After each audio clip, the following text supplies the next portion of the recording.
Hello and welcome to Worlds Cooldown after our second day of play-ins. I am Jat, joined by Frosk, who cast the first 3 games, and Ejim, who was literally just casting and proves how effective and efficient our production team is in getting you over here, getting you mic'd up, and getting you in that chair. The studio is just so small. Wait. I mean, it's not what I'm used to. I'm used to like an enormous Rydos gymnasium. That's why. Is your name on your notebook? Yeah, no, this is actually, it's super wholesome. Shout out to my mates. They got me this for my birthday at the start of the year. I was actually making fun of him before we went live. No, for having his name on the notebook? No, for bringing his notebook over here. I was like, are you going to take notes? Like, yeah, why not? I was like, okay. But that's fine. But I think it's amazing that it's monogrammed. Well, okay, what was noteworthy about today's games? Well, I think it was interesting. Like the shake-up of the group we literally just watched. Like I think Loki coming up, like they looked less dominant. HKA maybe a little bit expected, but I think the Flamengo performance over Royal Youth. Yeah.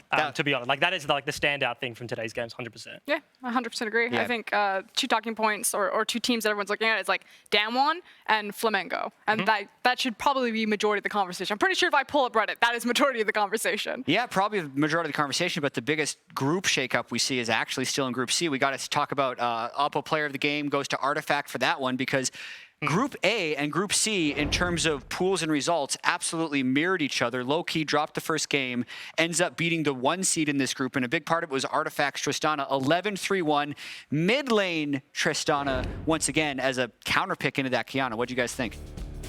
I think having Tristana and Syndra in particular picked together, and I think as we continue throughout the tournament, if these picks retain their value, you're often going to see them together, and it's to do exactly this type of thing where you can flex them in between the positions, you can find the matchup that you want. As far as Tristana into melee matches in general, we've seen ranged abusing melee all day in the play-in stage, so no surprise to continue to see Tristana kind of Goomba stomp her way around. Yeah, and it's not even like the first time we've seen it, right? Like the very first game we saw on Huni, or rather, actually, I think it was the second game, right? Into the GP, like super punishing up there. Clutch have used it, obviously didn't play today, but low-key just seeing like a similar success.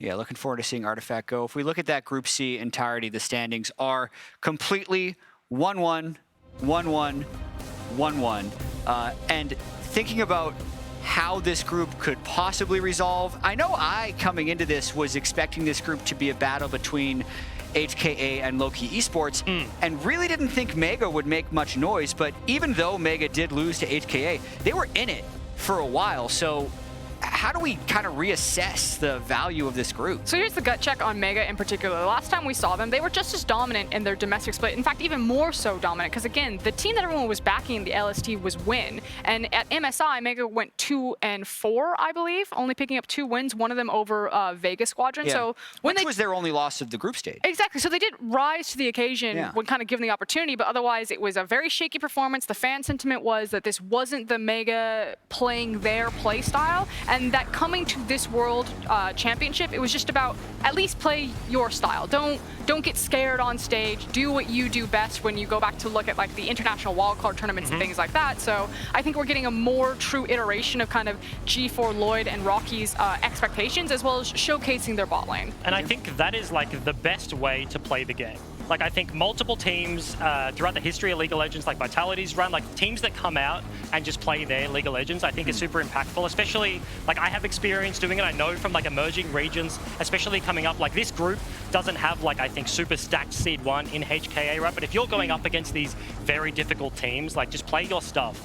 Right, G4 has been the Diana guy I was mentioning on cast. Like seeing him pull out the Pantheon for me makes a lot of sense. Just play your game. Weren't you on the Chiefs when G4, Lloyd, and crew destroyed you guys, the Bangkok Titans? Yeah, it might have happened. Yeah. That's it. What is it? That's the one. That's it. Right. That bush. Actually, funny story. My jungler at the time likes to tell this story. That dot bush, I missed an alley combo before alley combo was like unmissable.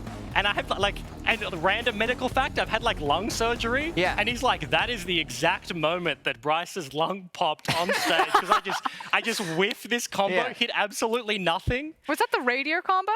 What the Radier combo? What do you mean? When Alistair went in, misses everything, and the 80 carry just gets completely obliterated? No, that was another story with Lloyd. Lloyd, when it was an 80 carry, was playing they Sivir. just are constantly messing you guys up. No. And Radier, he's like, I forget what he was playing, but Lloyd on Sivir and just walked in and didn't have that much crit chance and just like, you know, like the W proc and just crit him in the head 3 times. There you go. I'm glad we got to go down memory lane. No, It's also a great excuse for choking. Like, that's the perfect lung disorder. It's like the best. I couldn't breathe. I don't know what you want. I'm sorry.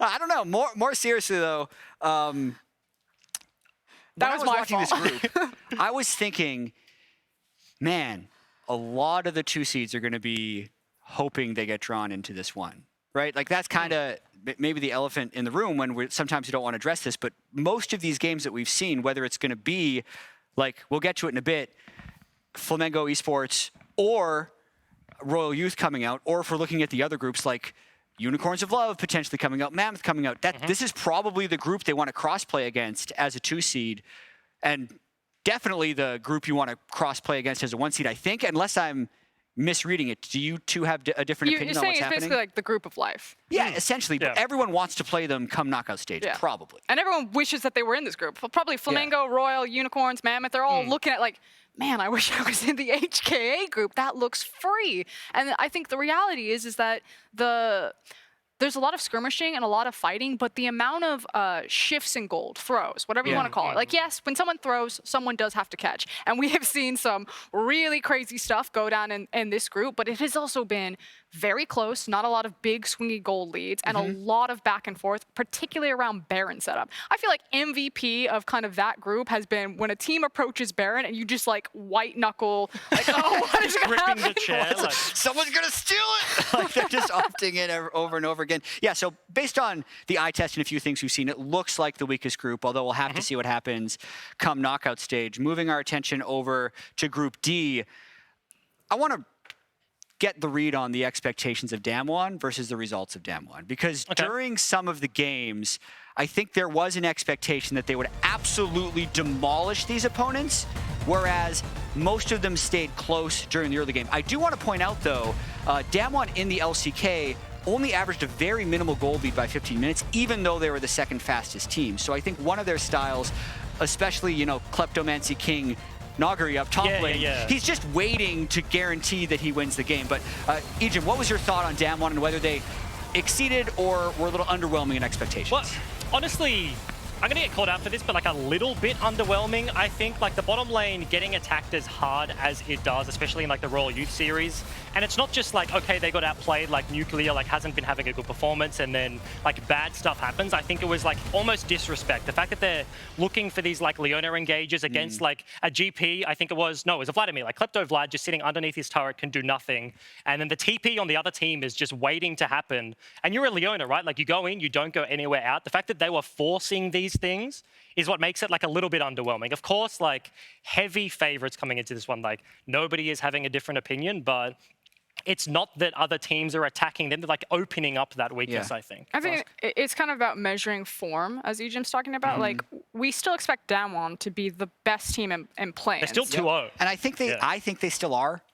But even after seeing them today? It's not as dominant as people were expecting. Now, the question is it not as dominant because maybe they are taking it easier, maybe you are just finding your feet, very young players, first time on an international stage, or is it there are actual cracks? The cracks are being exposed. It's like, what side of the line are you on? And I think it's fair to say that it's probably just not as laser focused as we expect when you would face an opponent that you have more time to prep for and things like that. Especially when a lot of power rankings are putting them as potentially the second best Korean team. Obviously, they are the third seed from Korea, but I see a real crack in the bot lane with Nuclear. I think we saw that throughout the regular season, but I also see this as long-term beneficial for them because it is their first international appearance. I think there's potential nerves. They said during one of the other language interviews that they don't know where to get Korean food. So that's affecting some places. Yeah, Frost got some places. You can hit her up if you know she knows all the places in Berlin. You also gave like a great travel guide to all of Berlin a few days ago. I think Berlin's an amazing city. I will help you guys out. Don't worry. Yeah, but that is usually one of the issues that comes with sometimes the Korean teams when they're visiting Europe is just if they haven't done it before, there's a few things they have to pick up, and I think it's better that happens to Damwon now, where they're actually completely unpunished for it with a 2-0 rather than in a hard group. And you mean just the fact that like in general they play through play-ins? Yeah. They just get to get comfortable. They just get to hang out. Yeah, I think the other big thing, like you were kind of alluding to, is in terms of like where we're power ranking this team in terms of worlds in general. Like the prep in terms of the play-ins teams, if that's their strategy, come in like super fresh, maybe they don't have a read on a bunch of their opponents and like they're more prepared for what is happening later. And maybe that's like arrogance coming in for a young team, like the ability to misstep, we've seen it before. But if they get out of the group, then that could be a solid strategy at the end of the day. And I also think then you're waiting for the other teams to arrive off of their boot camps. In terms of scrim partners and access right now, you know, this could be a situation where if you give a team like Damwon access to scrim partners like SKT, FPX aren't, like suddenly the growth that they make is much larger than just playing their game, focusing. We can't scout these teams fast enough. There's too many different variables. We don't know how they're going to play. So instead, let's just go back to what works for us. Let's play things like the Vladimir. Let's play the Kleptomancy, and let's keep it close to the chest. Yeah, it honestly felt to me like Nagri was solo queuing in game 1.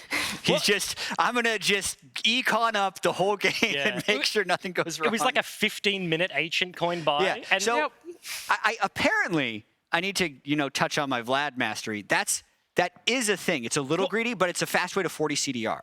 Yeah, okay. Because you can get 10% CDR off the Nomads. There have been like points in time where Vlad has just started coin. I mean, like other like Nasus has done that sort of stuff. Like it's a similar thing. You get. I think in matchup, I think that's when it gave you gold for auto attacking the opponent. It doesn't do that anymore. He went his armor, a part of his hourglass, and then he went cat and then coin. Yeah. Sorry, that was a lot of time on Damwon. The most exciting moment of the entire day was Flamengo versus Royal Youth, as you two both pointed out at the start of this one. I mean, what a statement. I also love just the flex of their fans all showing up to the studio and just going crazy after every single Flamengo play, and how they really backed up what they'd been talking about in terms of how aggressive they wanted to play. It was the talk trash, get smacked type of style here. Talk trash and smack, right? Yeah, basically, yeah. It was like, everyone knew it was going to come down to Turkey versus Brazil. Who was going to come out on top? Both camps on social media are like, we're the strongest team.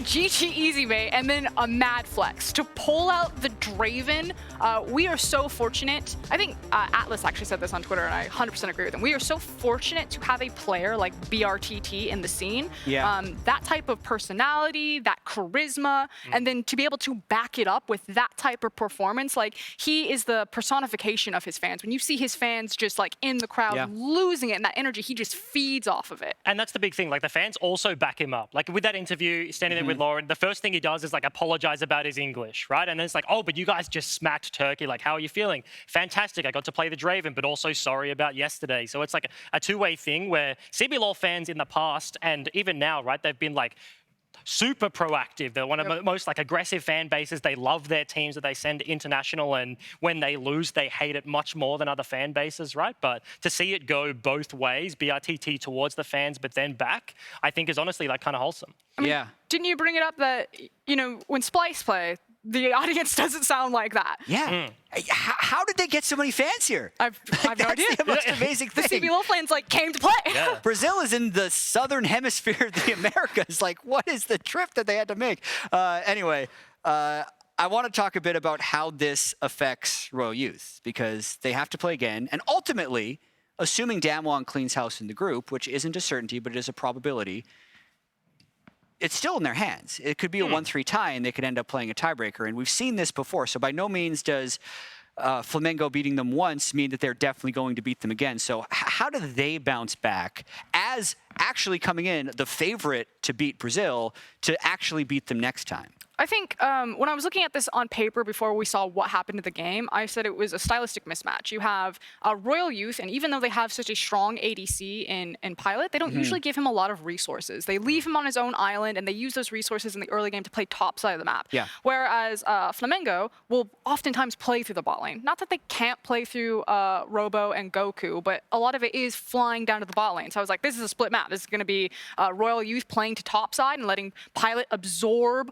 all of the pressure from BRTT, and this is going to be Shrimp blitzing down bottom and then just flying in, and one side of the map is going to break. And in this case, it was the Draven that broke, and I think that's kind of the table that they have to go back to. You need to give Pilot resources if you're going to play against that type of pressure that Flamengo are going to put out. You can't deal with everything with nothing. right? And I think also the big thing is like sides of the map. Like this is a red side, like late pick Draven. Of course, when they match up against each other again, it's going to be flipped. Maybe that amounts to some more proactivity in the top side. They just have more agency in the early game, because I think that was also like a super negative composition into a super proactive composition. For Royal Youth fans, like you want to see something much more middle ground. We've seen a couple of teams, I think, to reference like Dead FM, we saw HKA, they won the game with Quinn, but first games coming out, play some weird things that we're not necessarily used to seeing. That was an extreme that they took and got punished by the early game extreme. Just go back to basics. If you are the better regions, if you have like better import talent, domestically Turkey has done super well internationally, more so than the CBLOL, then just play a basic game, right? That's the old school. If you're better, just play standard. Their bread and butter composition was like Jarvan Nautilus. Just like go back to it and then just start throwing those team fights. Yeah, I completely agree. I'm looking forward to the second game because by no means do I feel like this group is over. And then they also have that hope that they're trying to get drawn into Group C. Plus, we still won't even know until tomorrow whether or not Clutch can win their group or if that's going to be Mammoth or UOL. Like what is happening there? It's just the line of like this team beats this team beats this team, and it's It's tough to follow. It's been a good first 2 days. We're going to take a look at tomorrow's schedule, which is that Group A again, starting out in the same order that we got to see yesterday. Frost, what do you want to say about the schedule? I was going to say, how nervous are you, Jat? I hold no personal attachment unbiased to the U.S. teams, just in case you were wondering, but I am 60%. And how nervous are you, good sir, Ejim? I'm honestly feeling pretty good. To be honest, I'm feeling pretty good, blind face. I've been in the position where like your region doesn't get behind you. That's the O's classic. He's like, I've been failed so many times, they can't hurt me anymore. I think Mammoth had like a super bad game and they also had a good game. So like, just have a good game again, easy.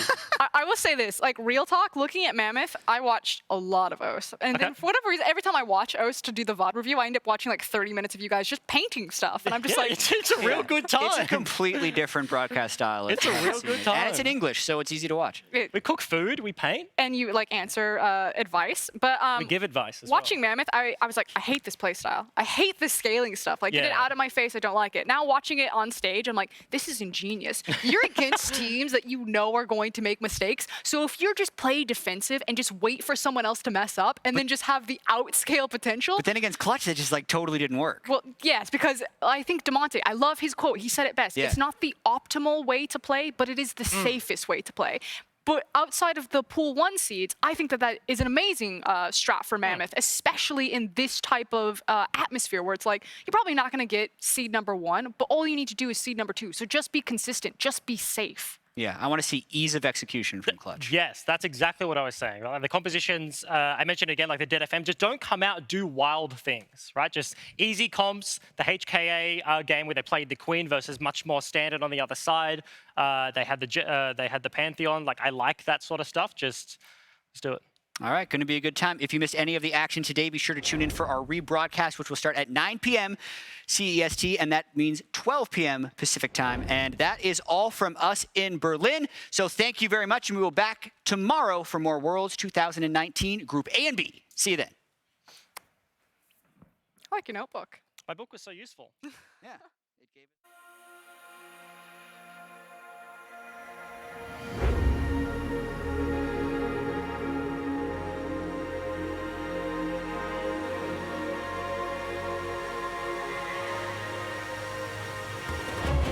A little bit overly ambitious there and didn't actually have his timepiece available as there's the Feather Storm, so much damage, but Nuclear dive bombs into the backline and gets himself the triple. It's 2,000 health now on the fallen by Crash. HKA, can they win the team fight afterwards? Crash is going to go down very, very low, but Mission destroys Lloyd. Rocky goes golden, but then goes into the death chamber, a double kill. Now for Mission, Pop's going to go down. I can make that. Nice. Pike dead. Nice. No. Aqui não. Nexus starts getting destroyed. There are 4 billion minions as they're on the fountain. Robo is taken down as the minions are taking up the damn fountain laser. The this should be an easy pickup. Can they find the steal? Can they get it in the end? Mega now coming in massive Pantheon ult. They're just going to clean up this fight. It's too easy. Dale not going to get locked down. Rocky making sure Artifact can't get anything else done. The AD carry is still alive. Mega are wiping the floor with low key. They're making it look so easy. They're trying to keep this game alive. The card this good. Damage BRTG locked up, but it's not enough. There's the stopwatch you talked about, Egypt, and now he's caught out. The combo is there. They're killing everyone. It's an absolute slaughter. Camille just constantly by the likes of Rocky. Artifact, though, once again stepping in. No ultimate this time for Mission. He's on the hunt. Flash forward, manages to get it, leaps right back out. Raw determination. The first Baron didn't work. Try it again. The first bot lane push didn't work. Try it again. Because 3Z's getting absolutely chunked out. Rampage coming through for Artifact.